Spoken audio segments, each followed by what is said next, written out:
आणि महिला उपमुख्यमंत्री पद सुनेत्रा पवारांकडे? आदरणीय अजितदादांच्या उत्तरार्धी म्हणून आम्ही सुनेत्रा वहिनींकडे पाहतो. पक्षातल्या प्रमुख नेत्यांनी त्यामध्ये भुजबळ साहेबांनी हा ठराव मांडला आणि त्याला अनुमोदन विधिमंडळातल्या सर्व सन्मान्य सदस्यांनी देऊन एकमताने निर्णय केलेला आहे. गटनेतेपदी आणि सर्वस्वी विधिमंडळातले अधिकार हे सुनेत्रा वहिनींना दिलेले आहेत. दादांच्या जाण्यानंतरनं दादांची जागा भरून निघणं शक्य नाही आहे, परंतु सुनेत्रा वहिनीच्या रूपानं आम्ही सर्वजण एकत्रितपणानं पुढील वाटचाल करतोय. मनोबल वाढलं आहे पक्षाचं, जे खचलं होतं गेल्या 4 दिवसामध्ये? मनोबल वाढलं म्हणण्यापेक्षा जी काही टेक्निकली अडचण होती किंवा ज्या कायदेशीर प्रक्रिया होत्या त्या पूर्ण करणं हे देखील महत्त्वाचं होतं.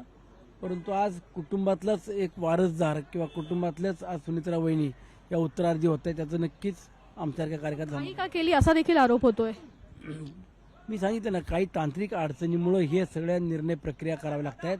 अजून 10-15 दिवसानंतर बाकीचे सगळे मंत्रिमंडळ असेल किंवा पक्षाचं कामकाज असेल, विधिमंडळातल्या कामकाजाच्या बाबतीतल्या चर्चा पुढे होतील. राष्ट्रीय अध्यक्ष बदलण्याची शक्यता आहे?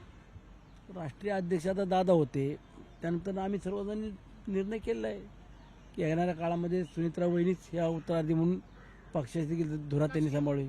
हो, आपण बघतोय की राष्ट्रीय अध्यक्ष म्हणून सुनेत्रा पवार यांचंच नाव पुढे यावं अशी देखील मागणी या ठिकाणी काही आमदारांनी केली असल्याचं बघायला मिळत आहे. एकीकडे सुनेत्रा पवार यांच्यावर गटनेते पदाची देखील जबाबदारी आहे, मुख्य नेत्यामधून देखील जबाबदारी त्यांच्यावर देण्यात आलेली आहे आणि आता राष्ट्रीय अध्यक्ष म्हणून देखील त्याच सुनेत्रा पवार यांचंच नाव त्या ठिकाणी घेण्यात यावं अशी देखील मागणी करण्यात आलेली बघायला मिळते.